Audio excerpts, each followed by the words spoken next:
अभी की बड़ी खबर आ रही है। बंकर में ईरानी सुप्रीम लीडर खमेनेई ने इलेक्ट्रॉनिक गैजेट्स से बनाई है दूरी। हत्या के डर से खमेनेई ने ये दूरी बना ली है। भरोसेमंद सहयोगी के जरिए कर रहे हैं बातचीत।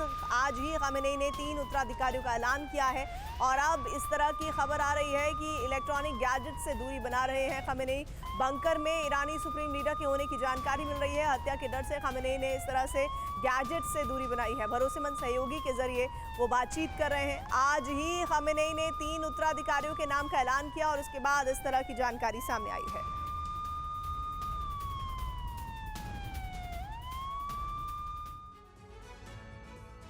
इजरायली हमले में IRGC के कमांडर की मौत हो गई है। कौन है ये कमांडर, कैसे मारा गया, आइए देखते हैं इस रिपोर्ट में।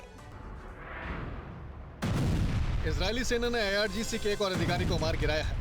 IDF के ड्रोन कमांडर अमीन पोर्ट ज़ौतकी को एक हमले में मार गिराया गया है। ज़ौतकी वही है जिसने अहवाज क्षेत्र में इजराइल पर कई हमले किए थे और उसने इजराइल की नाक में दम कर रखा था। आइए समझते हैं कि आखिर कैसे इजराइल ने ईरान के ड्रोन कमांडर का खात्मा किया और क्यों अमीन पोर्ट ज़ौतकी इजराइल के टारगेट पर था। आपको बता दें कि अमीन पोर्ट ज़ौतकी ने 1 सप्ताह पहले ही कमान संभाली थी। इसने ईरान की तरफ से ड्रोन अटैक का जिम्मा संभाल रखा था। इजराइल पर कई ड्रोन दागे गए थे, इसलिए इजरायली सेना के लिए खतरा बना हुआ था। इजरायली सेना ने AI की मदद से पहले इसकी लोकेशन ट्रेस की, उसके बाद सटीक हमला किया। IDF ने अमीन पोर्ट ज़ौतकी को संभलने का मौका तक नहीं दिया और उसे ढेर कर दिया। इससे पहले भी इजराइल ने ईरानी सेना के कई दूसरे टॉप लीडर को निशाना बनाया है। इजरायली हमले में मेजर जनरल अली शादमानी की मौत हो गई। शादमानी ईरानी मिलिट्री कमांडर खतम अल बिनिया हेडक्वार्टर चीफ था। अली शामखानी को न्यूक्लियर कार्यक्रम की जिम्मेदारी दी गई थी, उसे भी इजराइल ने मार दिया। IRGC कमांड फोर्स के कमांडर मोहम्मद पाकपुर को भी इजराइल ने मार गिराया। बड़ी खबर आ रही है। IDF प्रवक्ता ने दावा किया है फिलिस्तीन कोर के कमांडर और रानी कुद्स फोर्स के प्रमुख को उनकी सेना ने ढेर कर दिया है। इस पर ये रिपोर्ट देखिए। इजरायली सेना ने ईरान को बड़ा झटका दिया है। IDF ने फिलिस्तीन कोर कमांडर और ईरानी कुद्स फोर्स के प्रमुख को ऑपरेशन के दौरान मार गिराया है। बताया जा रहा है कि देर रात वायुसेना और खुफिया एजेंसियों की टीम ने एक संयुक्त अभियान चलाया। तस्वीरों में आप देख सकते हैं कैसे लड़ाकू विमान ने सटीक निशाना लगाकर सईद इजादी को मार गिराया। IDF ने इसका वीडियो जारी किया है जिसमें देखा जा सकता है कि कैसे वायुसेना के लड़ाकू विमानों ने कुर्द फोर्स के कमांडर को ढेर किया है। IDF के साथ साथ इजरायली रक्षा मंत्री काट्स ने भी कहा कि इस हमले में सईद इजादी मारा गया है। बताया जा रहा है कि सईद इजादी 7 अक्टूबर को इजराइल पर हुए हमले का मास्टरमाइंड था। अब आपको बताते हैं कि सईद इजादी को मारा जाना इजरायली इंतकाम पूरा होने के तौर पर क्यों देखा जा रहा है। 7 अक्टूबर 2023 को इजराइल में हमास के लड़ाकों ने कत्लेआम मचाया था। 7 अक्टूबर को हुए हमलों में सईद इजादी ने अहम भूमिका निभाई थी। हमले के दौरान हमास को आर्थिक मदद दी थी। ये उस समय फिलिस्तीन कोर कमांडर था। इजराइल ने सईद इजादी को उस समय मार गिराया जब वो ईरान के कोर में मौजूद था। वो यहाँ एक अपार्टमेंट में छिपकर रह रहा था। IDF ने AI से लोकेशन ट्रेस कर हमला बोल दिया। बड़ी खबर आ रही है। इस वक्त फ्रांस के राष्ट्रपति इमैनुअल मैक्रो का एक्सपायर पोस्ट। ईरान के पास परमाणु हथियार नहीं होने चाहिए। मैक्रो ने कहा ईरान गारंटी दे कि उसके इरादे शांतिपूर्ण हैं। मैक्रो ने कहा कि ईरान की गारंटी युद्ध से बाहर निकलने का रास्ता होगा। लेकिन सबसे बड़ी खबर इस वक्त हम आपको बता रहे हैं, फ्रांस के राष्ट्रपति इमैनुअल मैक्रो का वो पोस्ट जिसमें उन्होंने एक्स पर लिखा है कि ईरान के पास परमाणु हथियार नहीं होने चाहिए। इस बीच एक और बड़ी जानकारी आ रही है। इजराइल के बेतियाम में ड्रोन अटैक हुआ है। ईरान ने बेतियाम में ड्रोन अटैक किया है। घरों को निशाना बनाया गया है।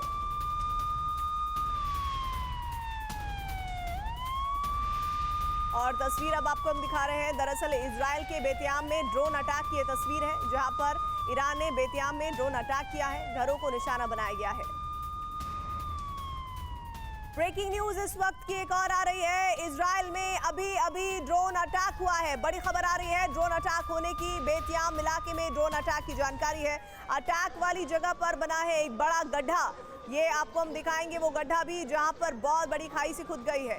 और ये अटैक के बाद की तस्वीरें हैं। इजराइल में अभी ड्रोन अटैक हुआ है। बेतियाम इलाके में ड्रोन अटैक की जानकारी है। अटैक वाली जगह पर गहरा गड्ढा हो गया है।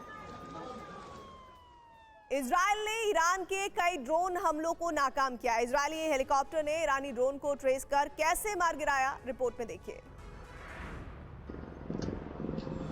ईरान लगातार इजरायली शहरों पर ड्रोन से हमला कर बारूदी बौछार कर रहा है। इजराइल पर ड्रोन हमले की इस तस्वीर को देखिए। आप तस्वीरों में देख सकते हैं कि इजरायली हेलीकॉप्टर कैसे ईरानी ड्रोन का पीछा कर रही है। इजरायली इलाकों पर हमला करने आ रहे इस शाहेद ड्रोन को पहले IDF ने ट्रेस किया, फिर हेलीकॉप्टर से पीछा करते हुए हवा में ही मार गिराया। ईरानी ड्रोन को इजरायली धरती पर गिरने से पहले ही ध्वस्त कर दिया गया। ड्रोन हमले की दूसरी तस्वीर देखिए। इजरायली डिफेंस सिस्टम ने कैसे ईरानी ड्रोन को हमले से पहले ही मार गिराया। मौके पर एक्टिव डिफेंस सिस्टम ने ईरानी ड्रोन को ध्वस्त करने में थोड़ी भी देर नहीं की। ड्रोन हमले की एक और तस्वीर सामने आई है। ये अरावा के किबुतिज्म क्षेत्र की तस्वीर है। इस वीडियो में आप देख सकते हैं कि एक लड़ाकू हेलीकॉप्टर ने एक ड्रोन को मार गिराया। हमला करने से पहले ही ड्रोन को लड़ाकू हेलीकॉप्टर ने जमीन पर गिरा दिया। जमीन पर ड्रोन गिरते ही धुआं हो गया। ईरान और इजराइल के बीच आज 9वें दिन भी दोनों तरफ से ताबड़तोड़ हमले हुए हैं। इजराइल ने ईरानी शहरों खुर्माबाद, कोम, इस्फहान पर भी मिसाइलें दागी हैं। वहीं ईरान ने इजराइल में तेल अवीव, हाइफा समेत दूसरे शहरों पर मिसाइल हमले किए हैं। बड़ी खबर आ रही है। बेतियाम में तबाही का वीडियो आ गया है। हमले के बाद राहत बचाव का काम जारी है। वो तस्वीर हम आपको दिखाएंगे। वो वीडियो बेतियाम का वीडियो है। ये देखिए, हमले के बाद राहत बचाव का काम जारी है। बड़ी जानकारी बेतियाम से, जहां तबाही हुई है, और देखिए कितना ज्यादा नुकसान हुआ है। हमले के बाद राहत बचाव काम जारी है।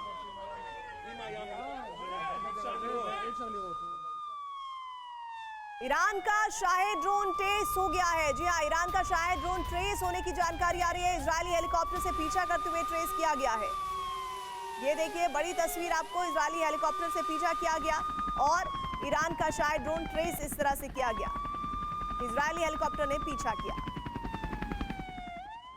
ईरान ने इजरायल के बेतियाम शहर पर कहर बरपाया है। रिहायशी इलाकों में ड्रोन से हमले किए गए हैं। ईरान ने इजराइल के कई प्रमुख शहरों को खंडर बना दिया है। यह तस्वीर इजराइल के बेतयाम की है, जहां ईरान की तरफ से कई ड्रोन दागे गए हैं। तस्वीरों में देखा जा सकता है कि ईरानी सेना ने कैसे इस इलाके को तबाह किया है। इजरायली ड्रोन सीधे बेतयाम में बने रिहायशी इलाकों में जा गिरा, जिसके बाद यहाँ बहुत बड़ा गड्ढा बन गया। तबाही के मंजर को देखकर यहाँ रह रहे लोग काफी सहमे हुए हैं। बेतयाम पर हमले की ये दूसरी तस्वीर देखिए। ईरान ने कैसे यहाँ पर बारूदी बारिश की है। कैसे ड्रोन हमले के बाद हुए धमाके के बाद पूरे इलाके में कोहराम मचा हुआ है। इस बिल्डिंग को देखिए, ड्रोन हमले के बाद ध्वस्त हो चुकी है। आसपास मलबा ही मलबा दिखाई दे रहा है। आप तस्वीरों में देख सकते हैं कि इस बिल्डिंग पर ड्रोन हमले के बाद आग लग गई। आग लगने के बाद यहाँ अफरा तफरी का माहौल है। राहत और बचाव के लिए टीम पहुंच गई है। आग बुझाने का काम जारी है। मलबे को हटाया जा रहा है। इससे पहले भी ईरान ने बेतयाम पर हमला किया था, जिसमें कई इमारतें ध्वस्त हो गई थी। ईरान बार बार इस शहर को निशाना बना रहा है।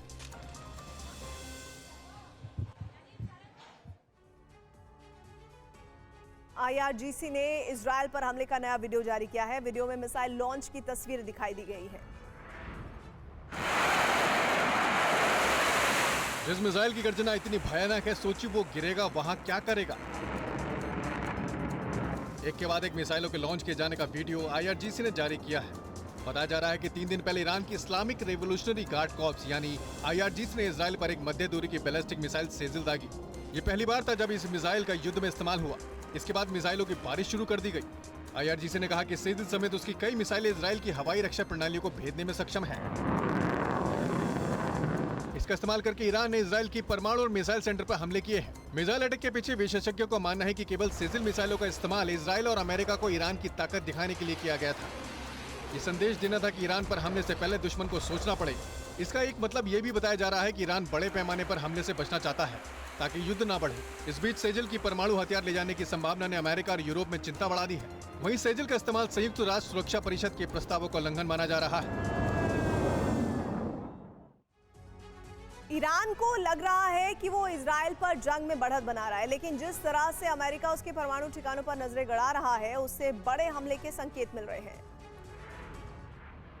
ये B-2 बॉम्बर बम वर्षक विमान है। जानकारों का मानना है कि ऐसे भारी बम वर्षक विमान हिंद महासागर क्षेत्र डियागो गार्सिया एयरबेस की ओर बढ़ रहे हैं। सूत्रों के मुताबिक 4 B-2 बम वर्षक विमानों ने 2-2 की टुकड़ी में ओक्लाहोमा से पूर्व की ओर उड़ान भरी, जबकि तीसरी मिसौरी के ऊपर से गुजरी और चौथी टुकड़ी ने पश्चिम की ओर उड़ान भरी। सूत्रों का दावा है कि कम से कम 9 B-2 बम वर्षक विमान पश्चिम की ओर बढ़ रहे हैं। कहा जा रहा है कि कई बम वर्षक विमानों में पहले ही कई हथियार हो सकते हैं। इसका मतलब है कि वो एयरबेस पर ईंधन भरेंगे और सीधे ईरान की ओर बढ़ेंगे और बिना उतरे वे ईरान पर बमबारी जारी रखेंगे। इसके बाद ही डियागो गार्सिया एयरबेस पर वापस लौटेंगे। आपको बता दें कि अमेरिका के निशाने पर ईरानी परमाणु संयंत्र खासकर फोर्डो है। ऐसे में आशंका है कि B-2 जैसे बम वर्षक से GBU-57 जैसे भारी भरकम विमान गिराए जा सकते हैं। B-2 बॉम्बर से टारगेट आसान हो जाता है और इसे GBU-57 गिराया जाता है। GBU-57 का टिप जमीन फाड़ता है और फिर जमीन के नीचे तेज धमाके से तबाही मचाता है। GBU-57 की खासियत है इसका वजन 13,608 किलोग्राम होता है और लंबाई 20 फीट तक होती है। इसकी क्षमता 200 फीट की गहराई में प्रहार करने की होती है। बड़ी खबर आ रही है, इस्फहान में न्यूक्लियर साइट पर अटैक हुआ। अटैक के बाद मौके पर दिखा है धुएं का गुबार। ये तस्वीरें आप देख रहे हैं, दरअसल इस्फहान में न्यूक्लियर साइट की ये तस्वीरें हैं जहां पर अटैक के बाद धुआं ही धुआं नजर आ रहा है। इजराइल का हमला हुआ है ईरान पर और ईरान के शिराज पर यह बड़ा अटैक हुआ है। अटैक के बाद धुआं उड़ता हुआ दिखा है। ये तस्वीरें हम आपको दिखा रहे हैं, दरअसल इजराइल का ईरान पर अटैक होने की।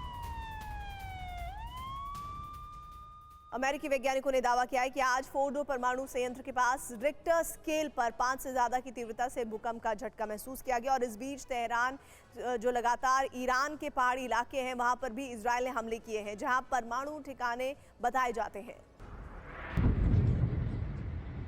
ये शिराज की पहाड़ियां हैं। अब तक शांत रहने वाली इन पहाड़ियों के बीच आज धमाके गूंज रहे हैं। इलाका दहल रहा है। ईरान की राजधानी से शिराज शहर 60 किलोमीटर उत्तर पूर्व में स्थित है, जहां आईडीएफ के हमले तेज हो गए हैं। वीडियो में देख सकते हैं किस तरह से रिहायशी इलाके में विस्फोट के बाद काला धुआं उठता दिख रहा है। वीडियो दूर से ली गई है, जिसकी वजह से आपको नुकसान की तस्वीरें ही दिख रही है, लेकिन जिस तरह से धुएं का गुबार उठा है उससे जाहिर है कि इजराइल ने इसे काफी नुकसान पहुंचाया होगा। बताया जा रहा है कि हमले के बाद लोग इलाके को छोड़कर सुरक्षित जगहों पर निकल गए हैं या फिर बंकरों में शरण ले रहे हैं। इधर ईरान के सफान शहर में आज सुबह इजराइल ने हमला किया। वीडियो में देख सकते हैं आसमान धुएं से भरा है, दूर दूर तक कुछ नहीं दिखाई दे रहा है। बताया जाता है कि यहाँ परमाणु ठिकाने को निशाना बनाया गया था। 9वें दिन जारी हमले के बीच इजरायली सेना ने शनिवार को ईरानी सेना के 3 कमांडरों को मारने का दावा किया है। इसमें drone unit, IRGC Quds force और IRGC के फिलिस्तीनी मामलों से जुड़े अधिकारी शामिल बताए जाते हैं।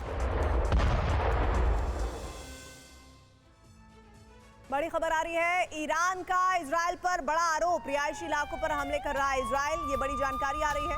खबर इस वक्त ये है कि ईरान का इजराइल पर बड़ा ये आरोप लगाया गया है। उसने कहा कि रिहायशी इलाकों पर इजराइल हमले कर रहा है। ब्रेकिंग न्यूज आ रही है इस वक्त, बड़ी जानकारी। जंग के बीच IDF का दावा, कुड्स फोर्स का प्रमुख मारा गया है। कमांडर की गाड़ी पर हमले का वीडियो भी आ गया है। खबर आ रही है कि IDF ने यह वीडियो जारी किया है। तेहरान के आसमान में धुएं का गुबार नजर आया है। मिलाद टावर में विस्फोट के बाद धुआं दिखा है।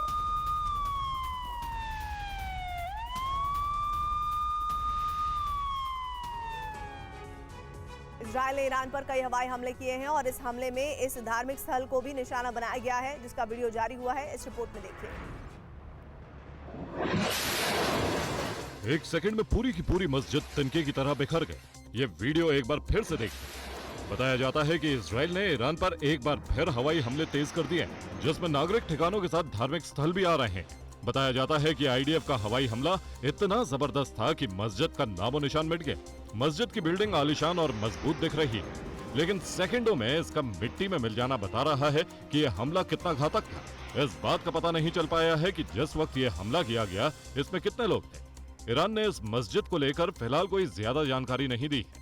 कहा जा रहा है कि इस मस्जिद पर बंकर बस्टर बम गिरा, जिससे मस्जिद के साथ आसपास की कई बिल्डिंगों को भी नुकसान पहुंचा।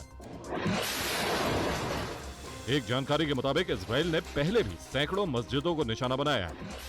यह हमला इजराइल की तरफ से उस बयान के बाद सामने आया है जब ईरान को पूरी दुनिया के लिए खतरा बताया गया था। क्या ईरान की फोर्डो न्यूक्लियर साइट पर अमेरिका हमला करेगा? फोर्डो साइट को लेकर ट्रंप ने क्या कहा है, आइए देखते हैं। ट्रंप ने जो कहा उससे सवाल उठता है कि क्या ईरान की फोर्डो न्यूक्लियर साइट पर अमेरिका हमला करेगा? ऐसी आशंका क्यों हो रही है? इसके पीछे जो बातें कही जा रही हैं, वो है फोर्डो परमाणु अड्डे की तबाही। बताया जा रहा है कि ईरान के परमाणु अड्डे फोर्डो के ध्वस्त करने की ताकत इजराइल के पास नहीं है, उसके पास सीमित क्षमता है। ऐसे में ट्रंप की सेना एक्टिव नजर आ रही है। इस बीच इजराइल के साथ जंग के बीच में ईरान के विदेश मंत्री अब्बास अरागची अरब लीग के प्रतिनिधियों के साथ एक हाई लेवल राजनयिक बैठक में शामिल होने के लिए इस्तांबुल पहुंचे। बैठक में दोनों देशों के बीच बढ़ते संघर्ष पर चर्चा की जाएगी। ईरान की तस्नीम न्यूज एजेंसी ने बताया है कि इस्लामिक सहयोग संगठन की तरफ से आयोजित इस इमरजेंसी मीटिंग में लगभग 40 राजनयिकों के एक साथ आने की उम्मीद है। अमेरिका के पूर्व राष्ट्रपति बिल क्लिंटन ने ट्रंप को सलाह दी है कि उन्हें ईरान के साथ शांति वार्ता पर ध्यान देना चाहिए। नेतन्याहू से सावधान रहने की भी उन्होंने नसीहत दी। अमेरिका के पूर्व राष्ट्रपति बिल क्लिंटन ने ईरान के साथ बढ़ते तनाव पर चिंता जाहिर की है और कहा कि नेतन्याहू के मकसद से ट्रंप को सावधान रहना चाहिए। क्लिंटन ने कहा कि इजराइल की गद्दी पर बने रहने के लिए नेतन्याहू किसी भी हद तक जा सकते हैं। नेतन्याहू पिछले 20 सालों से ज्यादातर समय इसी पद पर बने रहे हैं। बिल क्लिंटन ने कहा कि ईरान से लंबी जंग के बाद हिंसा क्षेत्रीय संकट को बढ़ा सकती है। ईरान से जंग में नेतन्याहू के अलावा किसी और को फायदा नहीं होने वाला है।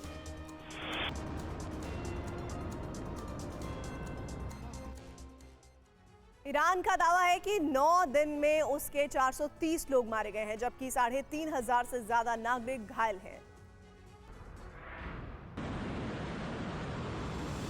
इजराइल ईरान के बीच खूनी लड़ाई जारी है। दोनों देशों में काफी नुकसान हुआ। पिछले 9 दिनों से जारी जंग में इजराइल और ईरान के कई शहर खंडहर बन चुके हैं। कई व्यापारिक और रिहायशी इलाकों को भी निशाना बनाया गया है। इन हमलों में जान माल का भारी नुकसान हुआ है। ईरानी स्वास्थ्य मंत्रालय का दावा है कि जब से लड़ाई शुरू हुई है तब से अब तक ईरान में कम से कम 430 लोग मारे जा चुके हैं। मंत्रालय का दावा है कि हमलों में 3500 लोग घायल हुए हैं।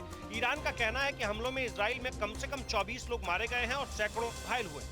इजराइल और ईरान के बीच युद्ध 13 जून को शुरू हुआ था, जिसमें इजरायली हवाई हमलों ने परमाणु और सैन्य स्थलों को निशाना बनाया था।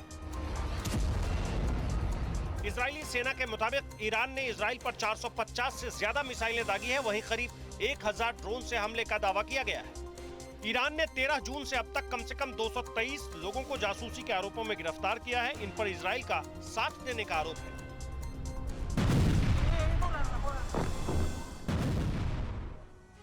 बड़ी जानकारी मिल रही है इस वक्त। इजराइल के हाइफा शहर पर ईरान ने भीषण अटैक किया है। ईरान के मिसाइल हमले में हाइफा में 23 लोगों की जान चली गई है। ईरान के मिसाइलों का ये प्रहार देखिए। पल भर में हाइफा की इमारत धुआं धुआं हो गई। हर तरफ धूल और धुएं का गुबार ही नजर आ रहा है। ईरान के हमले में इजराइल के जिन शहरों में सबसे ज्यादा तबाही हुई है उसमें हाइफा दूसरे नंबर पर है। हाइफा में मिसाइल गिरने से 23 लोग घायल हुए हैं। इनमें एक 16 साल के नाबालिग सहित 3 की हालत गंभीर है। दिन हो या रात, ईरान पिछले शुक्रवार के बाद से ही इजराइल पर ताबड़तोड़ मिसाइलें दाग रहा है। इसका असर ये है कि इजराइल के कई इलाके गाजा जैसे खंडहर दिखाई देने लगे हैं। ईरान ने हाइफा पर 3 क्रूज मिसाइलें दागी, जिससे वहां कोहराम मच गया। इजराइल डिफेंस सिस्टम एक्टिव है, लेकिन आसमान में ही कई हमले नाकाम हो रहे हैं। फिर भी उसकी मिसाइलें इजराइल में कोहराम मचा रही हैं।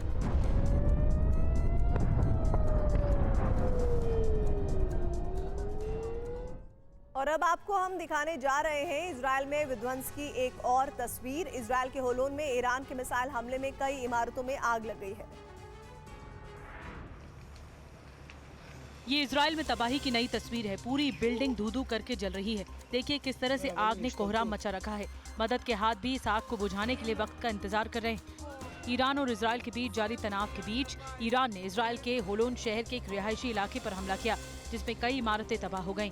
गाड़ियों को भारी नुकसान पहुंचा है। इजराइल का होलोन शहर तेल अवीव के दक्षिण में बसा शहर है। ईरान ने इस पर कई मिसाइलें दागी और ड्रोन से हमले किए, जिसका असर ये हुआ कि शहर की कई इमारतें खंडर में तब्दील हो गईं। कई इमारतें आग की चपेट में आ गईं और पूरी तरह से जलकर खाक हो गईं। इजराइल का आरोप है कि ईरान युद्ध के नियमों का उल्लंघन कर रहा है। वह उसके रिहायशी इलाकों को निशाना बना रहा है। लेकिन ईरान का दावा है कि वो सैन्य ठिकानों और उन स्थलों पर भी हमले कर रहा है जहां से ईरान पर हमले हो रहे हैं या फिर होने की संभावना है। ईरानी हमलों के बाद इजरायली शहर तेल अवीव खंडहर बन चुका है। ताजा हमलों में तेल अवीव के कई इमारतों में आग लग गई है। इजराइल ने ईरानी बैलिस्टिक मिसाइलों को हवा में ही गिराने का दावा किया है। ईरान और इजराइल के बीच खूनी संघर्ष जारी है। इजराइल पर ईरानी सेना ने सबसे ज्यादा बारूदी बारिश की है। ईरान के बड़े पैमाने पर हमलों के वीडियो सामने आए हैं। ईरान ने सबसे ज्यादा तबाही तेल अवीव में मचाई है। ईरानी हमलों से तेल अवीव में कई इमारतें ध्वस्त हो गई हैं। ईरानी हमलों से कई इमारतों में आग लग गई है। तेल अवीव में भीषण तबाही हुई है और कई इमारतें खंडर में तब्दील हो गई हैं। इजराइल का दावा है कि उसके एयर डिफेंस सिस्टम ने ईरानी हमलों को नाकाम कर दिया है। कई बैलिस्टिक मिसाइलों को आयरन डोम ने हवा में ही उड़ा दिया, लेकिन कई बार ईरानी मिसाइलों ने इजरायली डिफेंस सिस्टम को चकमा दिया है। वीडियो में दिखाया गया है कैसे ईरानी हमलों ने इजरायली रक्षा प्रणाली को न केवल निष्क्रिय कर दिया बल्कि उसे पूरी तरह से ध्वस्त भी कर दिया।